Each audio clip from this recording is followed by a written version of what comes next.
Brett Ryan joins us now to talk more about what today's retail sales report may be telling us about consumer spending. He is the Senior U.S. Economist at Deutsche Bank. Welcome. Nice to have you here, Brett.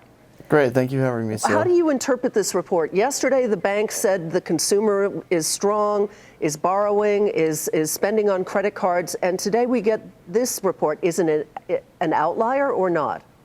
Well, I think bank earnings are a little bit backward looking in the sense they're looking at, at the previous 3 months of the year.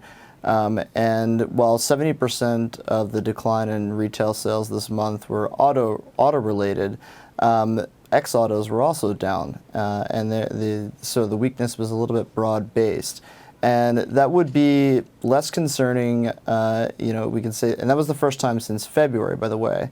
It'd be less concerning if we had a clear catalyst, but this is also occurring amidst slowing job growth, slowing hours worked, and wages that are beginning to move sideways, wage growth that's kind of slowing. So, in otherwise strong data, that'd be fine, but we see other signs of weakness in the data, and that's what's concerning about this report. So it's not just about one report. You feel like there is the beginning of a slowdown here for the consumer, which has been the main growth engine for the economy, right? That's correct. We think the consumer is going to get a little bit more cautious. As I noted, hours worked have been slowing. The pace of hiring, you're seeing more evidence of slowing there.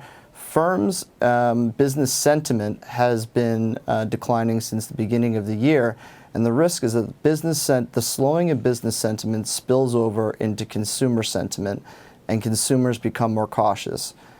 Today is a possible sign that we're beginning to see that. You are forecasting 3 more rate cuts by the Fed. Is the Fed going to be able to keep the economy from slowing down too much, or possibly even going into recession? Well, it remains to be seen how much monetary policy is needed to sort of address these downside risks. Do we see the trade war resolution shortly, and that boosts business sentiment and companies begin to invest for growth again? Mm-hmm. Or do companies remain cautious during an election year in which there's domestic policy uncertainty in addition to trade policy uncertainty? Well, there will be a lot to talk about. Thanks so much, Brett. Great, Ryan, thank you for having me. With Deutsche Bank.